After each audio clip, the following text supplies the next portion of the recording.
All right, everyone, this is Maria Spears, and she's going to be sharing Finding True Love in 2021. Maria, whenever you are ready. All right, thanks so much, Cindy. We're going to take a little bit change of pace now from the totally Zen to the love world. And I'm going to be talking about how to find true love in 2021. So my name's Maria Spears, and I want to warmly welcome you, whoever's out there. I think Mary is, we can see Mary. So if you're here because you're interested to learn about how to find love in 2021, even during this pandemic, then you're in the right place. Have you ever felt this way, where the whole idea of finding true love just feels like you must be cursed or something because it's not happening? Well, I'm here to tell you that this is a good time to try to find love. And I'm going to be talking about the steps you can take now in order to find your soulmate. So because I have a lot to cover in the next 55 minutes, I would like to send you a document that I put together for you. It's the dating tips for a pandemic and for any time. So if you're interested, please enter your email address in the chat. And then afterwards, I can send you this, the tips on dating for a pandemic. So if you have questions, we're a small group, so feel free to ask them as we go along. Okay, otherwise write them down and save them for the end. We'll have a little bit of a Q&A. So I want to ask you, why is this topic important to you today? Besides that, maybe you want to kind of you want to let go of the old in your love life so that you can bring in the new for next year. How many of you are single out there? If you want to raise your hand and just let me know. And how many of you are in a relationship right now? Okay, thank you. So I wanted to just tell you a little bit about me first and why I am here to talk about this topic. So I am based in Chicago, like you, I believe. And right now I help women and men who are successful in every other part of their life, except they haven't yet found their soulmate. And what I do is I help them cut through all the dating games and drama so that they can finally have that relationship that they've always wanted. So I'm basically a professional love and life coach, and train in several different modalities to elicit personal change, and also have had hundreds of hours coaching men and women on how to create the love and the life that they want. So how I came to do this kind of work is it came through my own personal love journey. And that was a pretty unhappy and disappointing history. I pretty much had been with the wrong people my whole life, mostly emotionally unavailable people, a lot of players, a lot of people who ghosted me, cheated on me, some people who had some serious addictions. So I never seemed to find a good guy. And it was after my 16-year relationship ended in divorce in my late 40s that I started on the journey to figure out why this was happening to me. And so I learned in that process that there were three things at play, and which is common with millions of other men and women in the world. And one was a lack of knowledge about what to look for in the right partner. And, you know, we are not given a manual on how to find love, are we? In the beginning of our lives. And so I also didn't have a knowledge of a self-awareness of what I needed in a relationship. And then I also didn't believe in myself and that I actually had a lot to offer. And it was really disappointing and I think shameful to realize that I could be doing so well in the rest of my life, in my career, in my friendships. Everything looked normal from the outside, but then to realize that I had these patterns that were really sabotaging me in love. And so what I began after my divorce to work with women and men who wanted to kind of let go of those old patterns they had and gain the confidence to really go for an amazing partner in their life. And so what I decided to do at that point was, because I had learned so much and had myself overcome not only the divorce, but those patterns that kept leading me to the wrong people. I wanted to share that information with everybody else out there. And the one thing I want you to know first off is that it's possible to find the right person and have the lifetime love relationship you've always wanted. And there are specific things that you can do about it. So what I know and have found through the work that I've done with men and women, and through my research into love relationships and the differences between men and women, is that there's a specific path that those who create a lifelong relationship with someone, with a soulmate, they take specific steps. And what I did is I mapped out those steps to show you here what is involved. So what I know for sure is that anyone can change the direction of their love life to find the right partner. And what it takes is first uncovering what has been preventing you from finding the right person and what's been leading you to the wrong people. And then the journey to finding the right person gets easier, it's smoother, and it's definitely more successful. And I'm going to repeat the second point because it's the most important step that anyone can take in order to find love with the right person. And that's if you take the time to uncover what has been leading you to the wrong people, then you'll understand how to set on the right path to find the person you really want. And what if you believed when it comes to love that the real issue is that you were handed a broken picker for picking your partners? So the good news is that you can fix your picker, and I'll be explaining in a little bit what I mean by that. So hold on to that thought. So what we're going to cover today is we're going to look at what a love map is and how it affects your search for love. Then we're going to do an exercise together to reveal what your love map is. And then we're going to look at that 4-step path that I just mentioned earlier for how to find your soulmate. So I'd like to just say that if you could please just raise your hand and let us know when you have a question. It'd probably be the easiest as opposed to going into the chat, which we won't be checking in the time frame that we have today. So if you haven't yet found the long-term relationship you want, then first it's essential to understand what a love map is and how your love map is affecting your search for love. First, I want to explain what a love map is. And what a love map is, it's like a software program, a computer program that's running in your brain throughout your life. It's like an architectural blueprint that was created from the very first relationships you had with your caregivers, with your parents, and then added to it are all the romantic relationships you've had. And so what your brain has, it's like a depository and a program that contains all of this, all the events, all your memories, all the emotions and the beliefs that you were created throughout your life in those relationships. And that software program is running in the background without your awareness. So that's what I call your love map. And I kind of made an illustration here with an arrow, kind of like Cupid's arrow. To represent what your current love map is and how it serves to direct your picker when it comes to finding the right partner.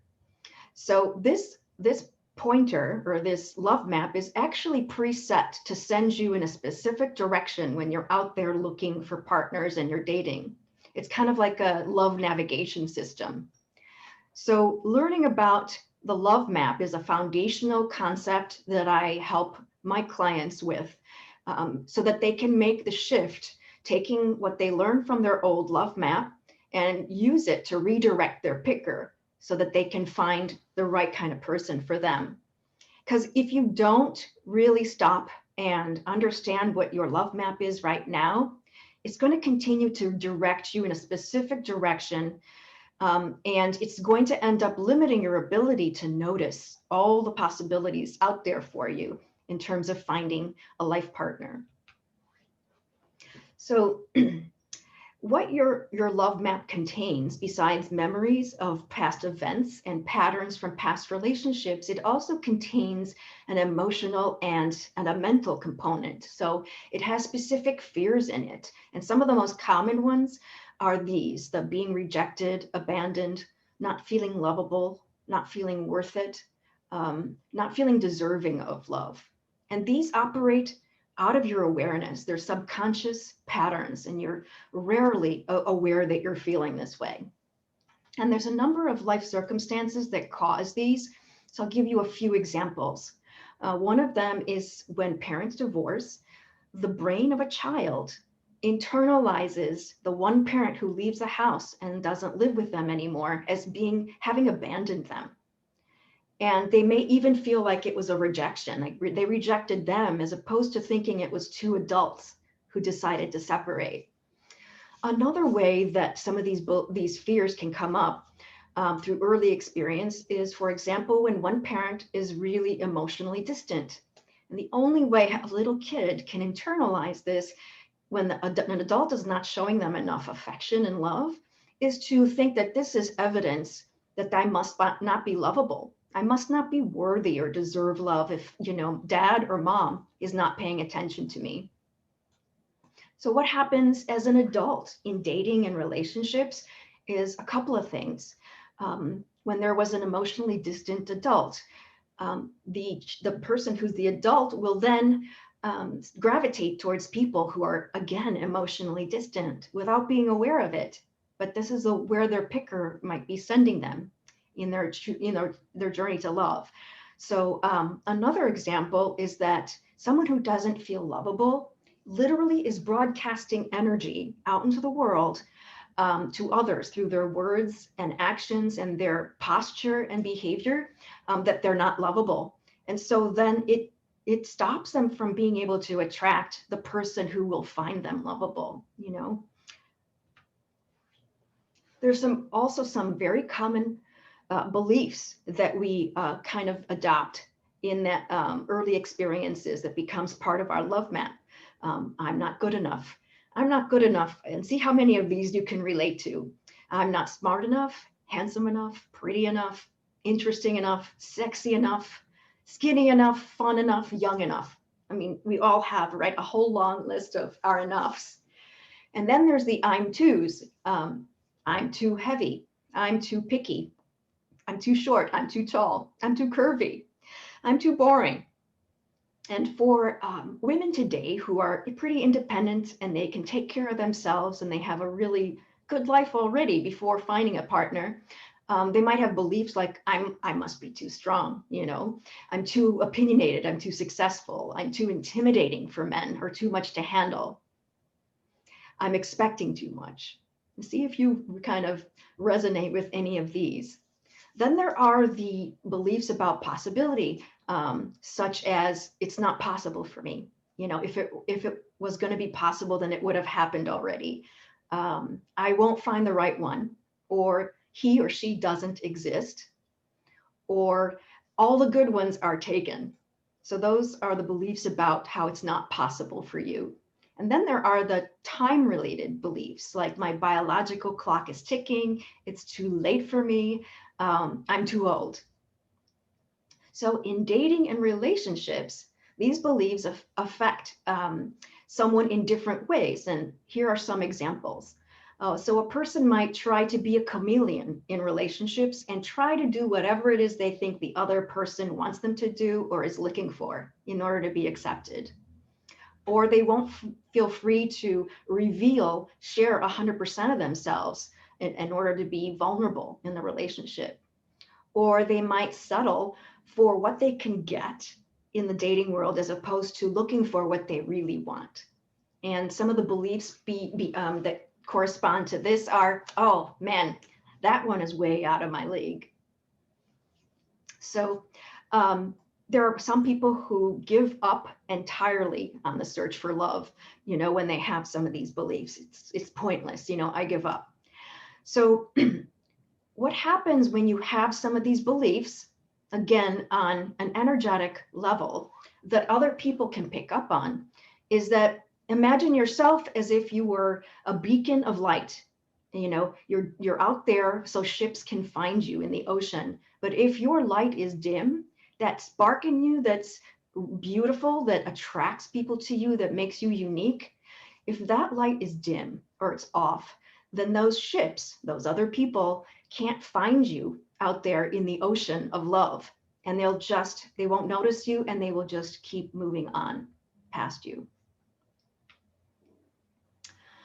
So did you identify with any of those beliefs? Yeah, I identify with almost all of them personally. So have you ever asked yourself, why is it so hard to find love? I mean, why is everything else I do in my life pretty easy? I feel pretty confident in it, but this piece really is a mystery.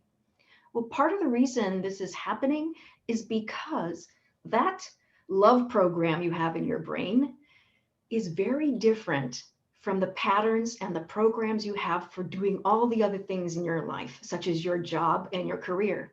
They're almost separate. So that's why you can function wonderfully in all these other areas, but the love piece still eludes you. So remember I was mentioning a picker, a love picker. So I want to share with you what this really is. So this is really a reticular activating system. It's this system in your brain. I also call it an RAS, and your picker. It's a portal through which your brain is filtering all the billions of pieces of information that are entering through your senses. And it's filtering out the unnecessary information. And it's also making sure that the important information is getting through to you. So it affects what you pay attention to and what's not going to get access to your attention. So you can see how if your picker is set in a specific direction, you might be blind to all the other possibilities around you that exist. And then what happens is that your actions in your search for love become more limited to what is familiar to you. So if, for example, an emotionally distant pattern or person is familiar to you, then you will unconsciously gravitate towards that because your brain will pick it up as just being familiar to it. So when it comes to love, yes, this RAS is your picker. So if your picker isn't working right and it's focused on what you want, if it's not focused on what you want, you won't even notice the right person if they stood in front of you. So I want to give you an example of what I mean by how your picker works. Do you remember being a kid and taking a family vacation in the car, and you were playing a game, and the game was to, like, in 1 minute, count how many cars, red cars, are on the highway, and then you were doing a contest with yourself or with other kids? So after that minute would be over, if somebody asked you how many green cars were on the highway, you would not remember. Maybe you would remember one. But this is how laser focused your picker is when you direct it to focus on something, that's all it's going to be looking for. So you would miss the red cars, the blue, the silver, and it's the same applies in your love life.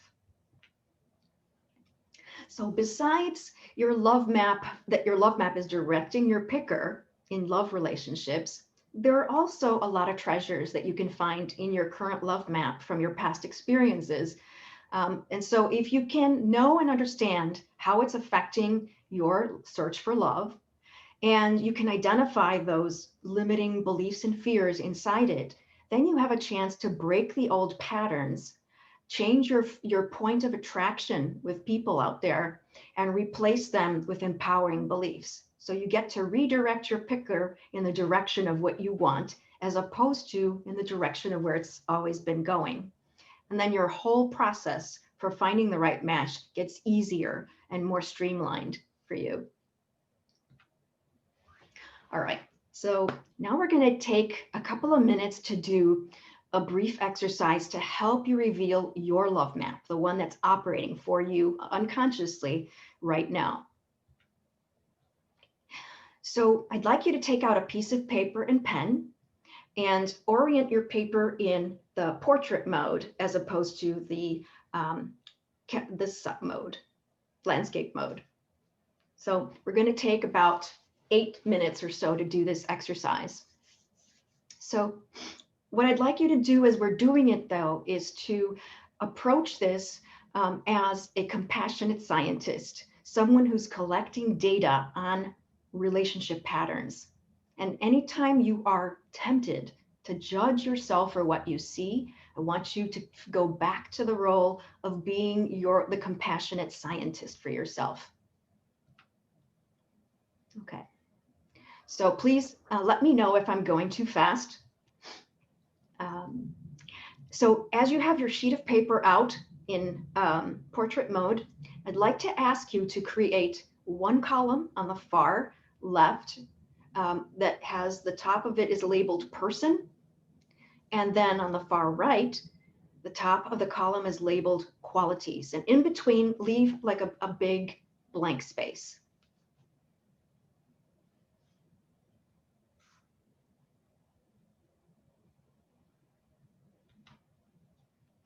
Okay. So now what I'd like to ask you to do is under the column that says person, I'd like you to start adding the initials of your parents, your earliest caregivers who took care of you.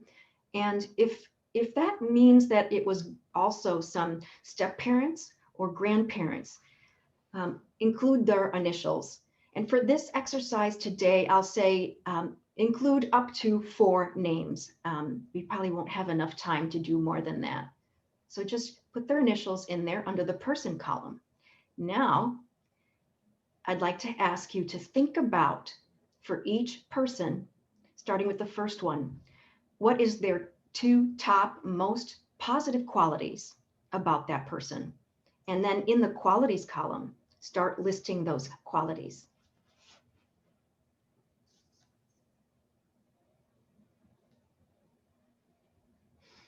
And then continue to list qualities for each of the people in the person column. And again, continue to add qualities under the qualities column. And I have this slide here shows some of the positive qualities that you might consider just to get your mind rolling with this exercise.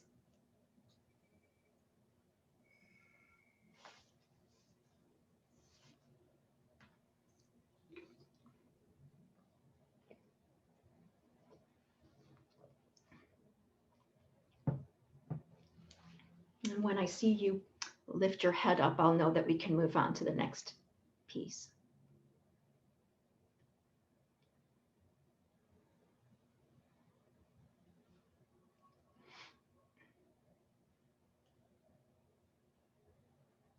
Okay. Okay. So the next step we're going to take is to think about for each person the 2 most negative qualities they have and list them under the qualities column. And again, I have some here on this slide to kind of just spark your thinking.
You all set?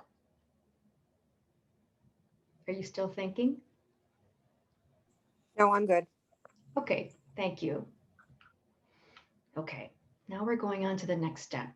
So I'm going to ask you now to think about your most significant love relationship, romantic relationship. And if you've been divorced, for example, then it probably will be that person. Or could be the person you had the longest relationship with, or the person you were most serious about that you wanted to marry.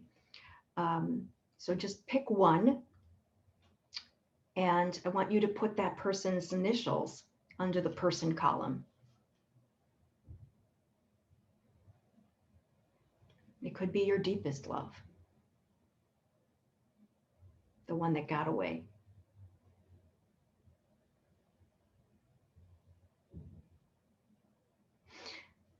So I'm going to assume that you've picked the person now. So what we're going to do is the same thing we just did with your earliest caregivers. We're going to identify 2 or 3 most positive qualities about this person and list them under the qualities column.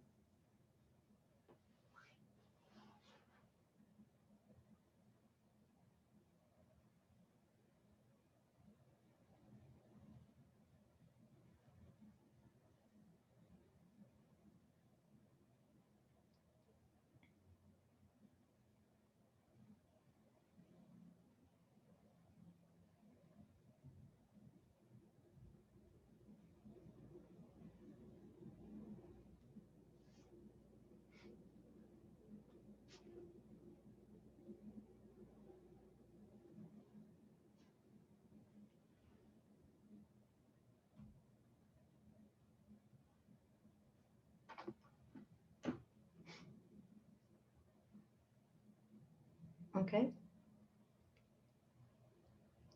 Shall I move on to the next piece? To think about the 2 to 3 most negative qualities about that person and list them under the qualities column? Yes.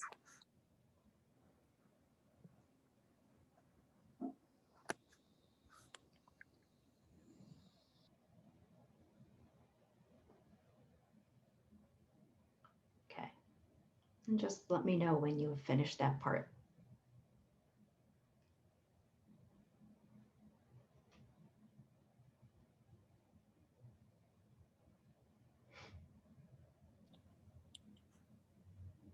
I'm done.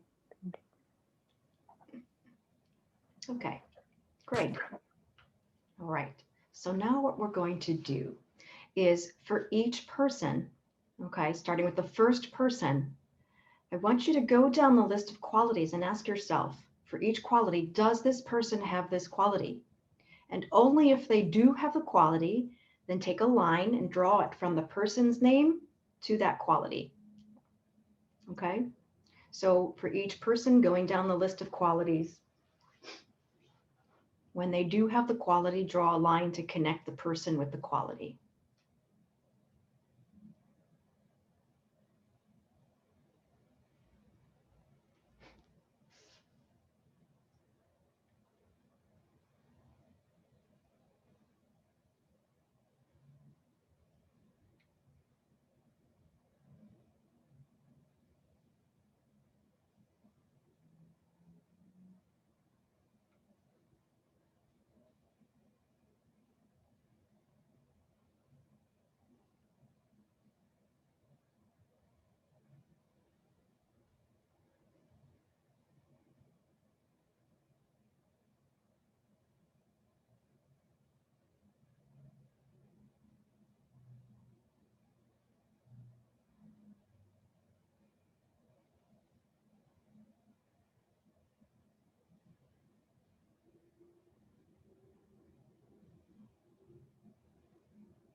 All set? How are you, Mary? I'm done. Okay, Thank you. great. Thanks. All right. So I'm going to ask you some questions to see what you discovered as you did this. And so just get ready to write down your answers. So what are the similar qualities that you saw the lover shared with your parents or your caregivers? Did you notice any in common? Yes. Mm-hmm. For my first marriage, yes. Second marriage, no, which is good. Great. Yeah. Glad you did it for another person too, another love. How about which of the qualities that you see on this list would you want in your life partner?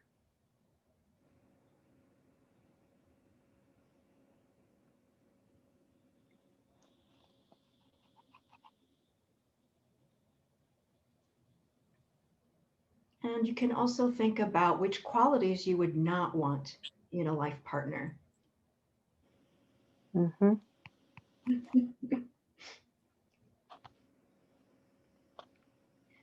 So you can take this further on your own by asking yourself additional questions, adding more qualities for each of these people, adding more former loves, and expanding this. You can think about values and interests, other things that might be important to find in a partner or in a relationship. So that's how you can use it to further expand on revealing what's in your love map. Mm-hmm. So, so as I mentioned before, there are 4 steps that I've seen people who are successful in finding a soulmate take. And what we're going to do now is look at those. So we've already done part of step 1. We've kind of dipped our toe into that one. But what that has a lot more to it to reveal what's in your love map.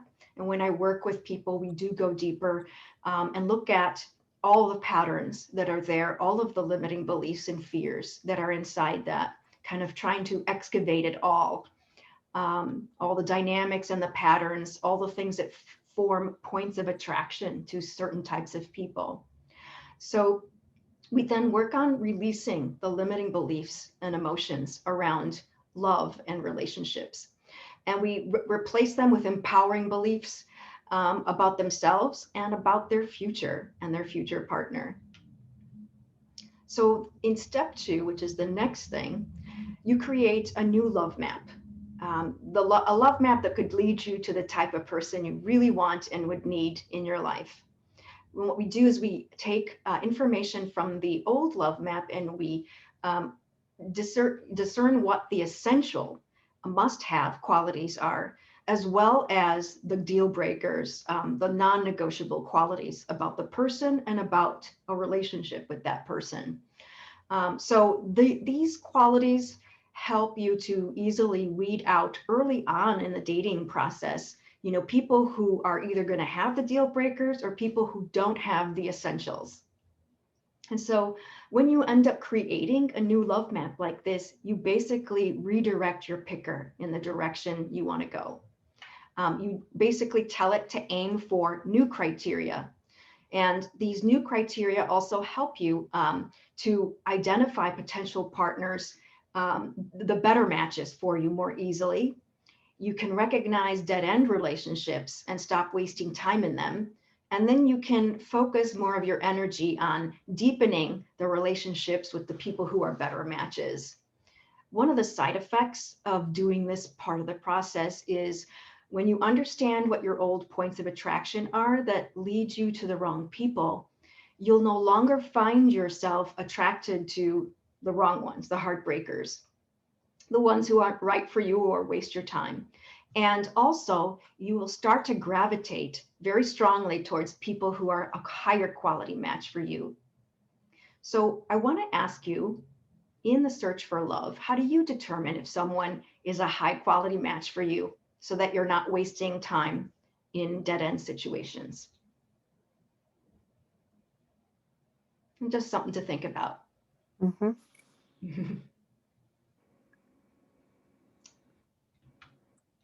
So I want to share with you an example of what's possible when you are able to create a new love map and redirect your picker. I worked with Catherine a few years ago, and she had had a long history of being rejected by men since she was in her late teens. And she believed that she didn't deserve a happy ending because it happens to other people, it just will never happen for her. And at the time, she was waking up in the middle of the night with stomach aches and having anxiety about going through life alone. So we worked on the old love map, the new love map. We created new criteria for her. And a short time later, she started to date a guy named Dan. The first date, she was telling me she did not want to go for another date because he was not hunky, athletic, and muscular, kind of like the manly men that she had been dating in the past. This guy was average sized. He was smart. He was very creative and sensitive. And so she's like, nah, I don't think I'm gonna, there's no attraction or chemistry. But we talked about it, and she decided to date him several more times. And each time she was reporting to me that as she looked at her new love map, this guy was meeting more and more of her essential criteria.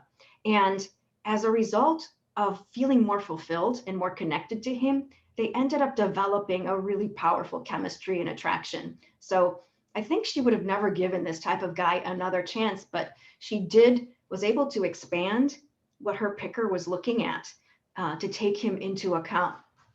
So I think what I want to ask you is, what do you think would happen if you redirected your picker and it was finding other possibilities for you?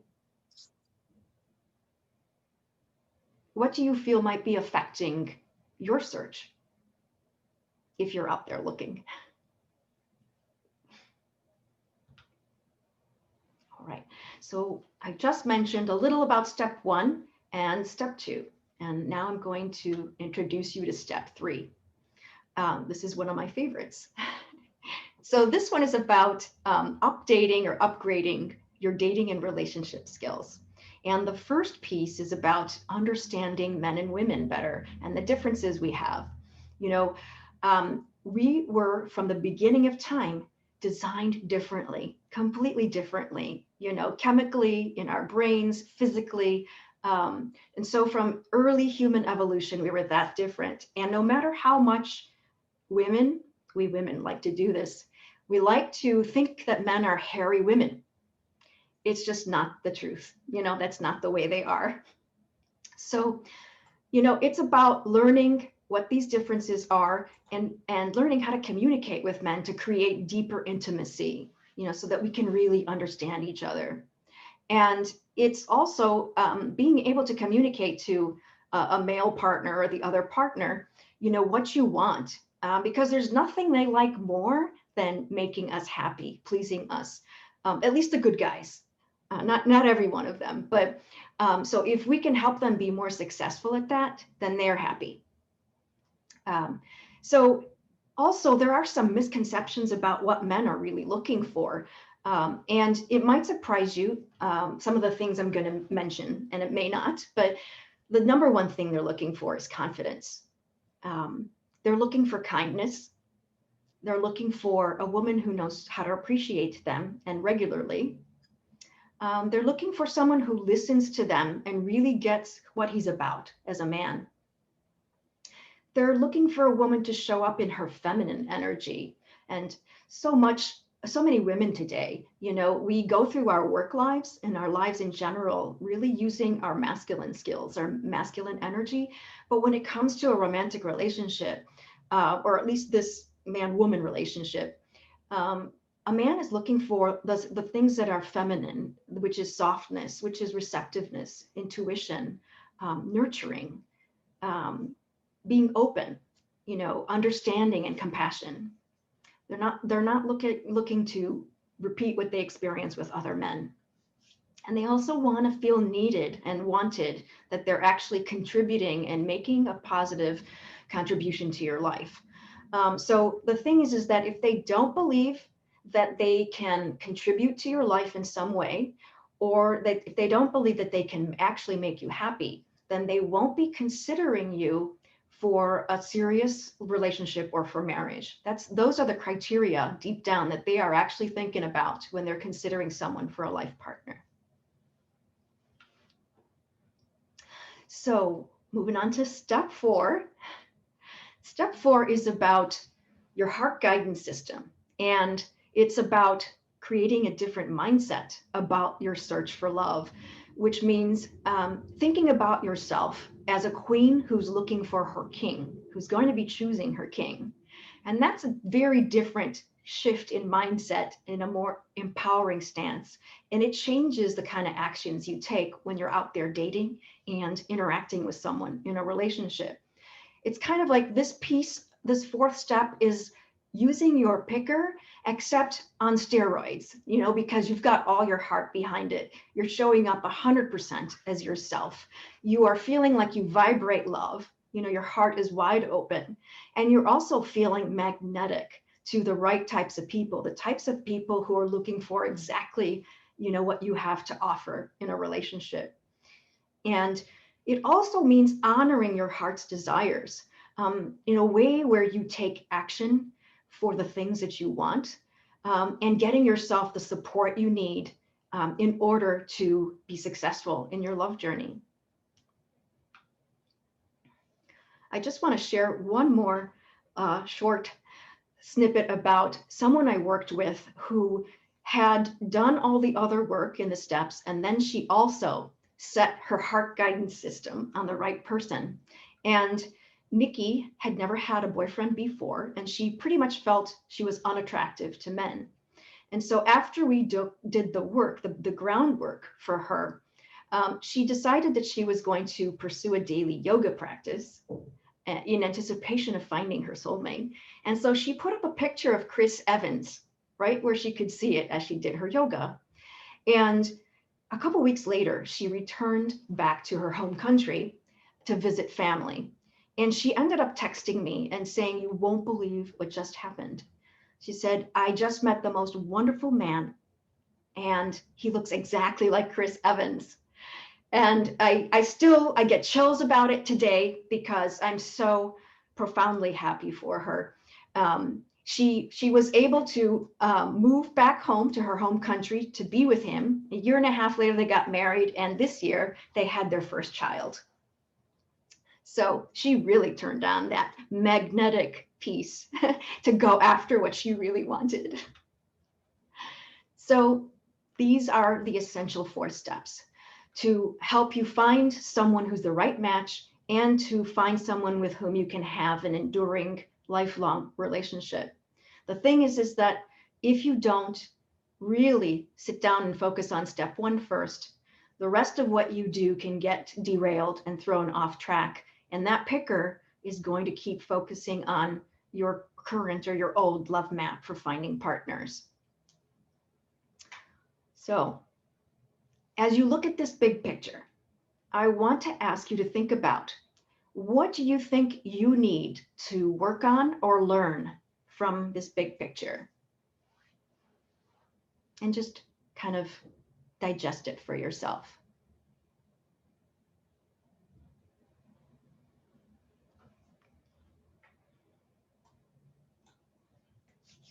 And I'm going to ask you a couple more questions, just so that you can get a sense of where you are with some of these things. So I'm going to ask you from a 1 to 10 to rate yourself, from 1 being the least and 10 being the most. Okay, so for example, how would you rate your understanding of men and women from a 1 to 10, with 1 being hardly at all, 10 being, yeah, I've got it, I'm a pro?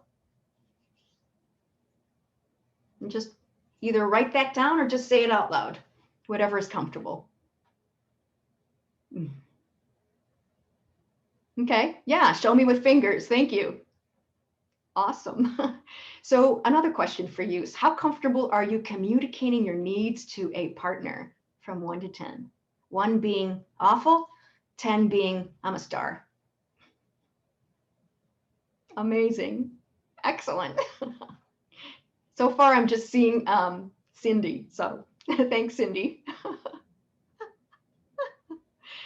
And how comfortable are you being 100% your true self from a 1 to 10?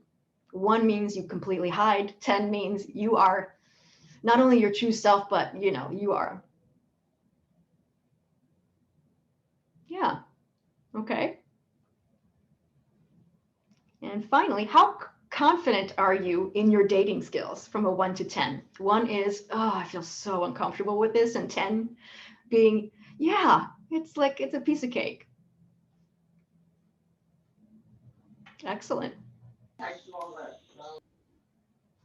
Okay. Mary, did you want to say anything or ask a question? No, I'm really enjoying learning about all of this, so I'm good. Okay, great. Yeah. Thank you. Uh-huh. All right. So you've learned this information so far. And what I want to do here is, if you are looking for love right now, is to ask you what your next tiny step is going to be to move forward. And just write it down for yourself. And this is going to help your RAS, that reticular activating system, zero in on what you want your next bite-sized action to be so you can take it.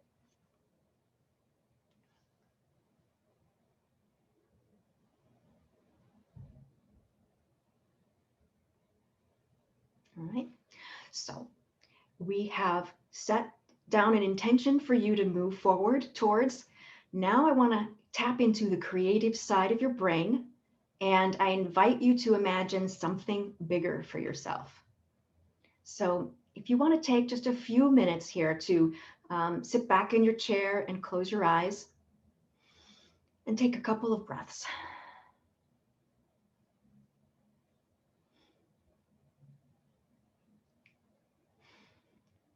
So imagine you're out there dating and feeling confident and meeting very interesting people. And you feel really confident about how to communicate with them in a more intimate way. And you're finding it easy to sort through the dates you're going on and focus your energy on the best ones. And you're confident and you believe in your heart and know that it's not a matter of if you'll find him, but when you will meet each other. And you have a trusted co-pilot in your corner every step of the way so that you stay on track and focused on finding your partner, the one you really want and deserve. And you're able to sidestep all those dead ends that you used to get caught up in. You're dating several really good people who want a relationship with you. And they all tell you they're finding you magnetic and love your authenticity. And you choose the one you feel is right for you. And you are exclusive with him. You feel you glow. You're truly being your authentic self. And this man is digging every little quirk about you, even those things you never thought someone would love about you. And you and he are serious. You're deeply intimate on every level, emotionally, physically, intellectually, and spiritually. And you feel seen for who you are and adored and cherished. And your heart is bursting with joy. You believe that everything you've ever wanted is truly possible for you, and it's happening.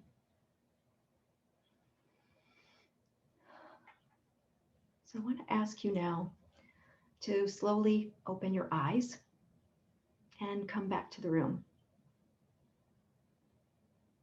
So is this a vision that you could really get excited about?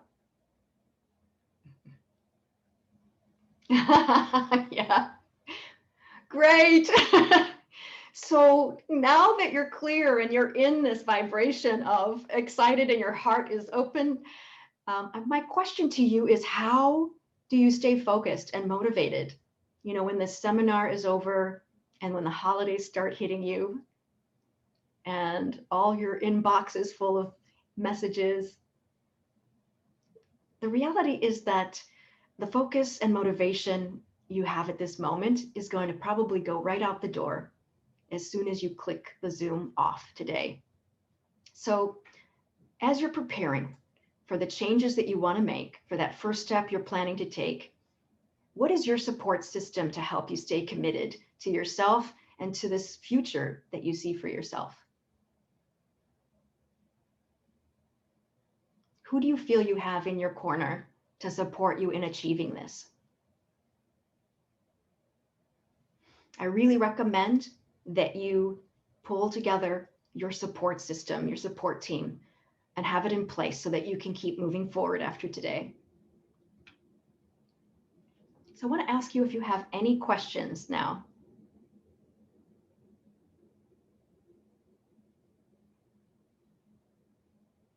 I guess I have you thinking about a lot. Yes, it was very informative, and I realized how my past relationships have really affected my current one. I have a good one now, but sometimes the ugly head of the past rears when I don't want it to. So I need to appreciate what I have because I have a good one right now. So this was very, very interesting. You did. And helpful for the youngsters because they have a tough time. My daughter and her age group, they really need to. It's a harder world for them. Yeah. And oftentimes, the younger they are, they're really not looking at these things. They're looking more at the surface things, you know. Mm-hmm. Yeah. So this was great, Maria. Thank you. Thank you, Mary, for being here. So I just want to say that if you've enjoyed, you know, what you've learned today, and my approach is making sense to you, and you know someone who could use the kind of approach that I'm offering, then I invite you to let them know that I do offer something called a soulmate search breakthrough call, which is complimentary, but it's also reserved for people who are ready to find their person right now. You know, they're ready to commit to that journey and to having the support they need and investing their time and making it a priority, like they make their career, their friendships, and other things a priority in their life. So just wanted to mention that. And if you've provided your email address, I'm going to be sending you the dating tips for a pandemic, and feel free to share them, Mary. Yes. Okay. And in closing, I do want to leave you with these two messages about love. Your task is not to seek for love, but merely to seek and find all the barriers within yourself that you've built against it. And you yourself, as much as anybody in the universe, deserve your love and affection. Thank you so much for having me here and for participating. Thank you. Yeah. Thank you. Thank you. You're welcome. Have wonderful holidays. Thank you, Maria. Thank you, Mary and Cindy. Information. Thank you. You're welcome.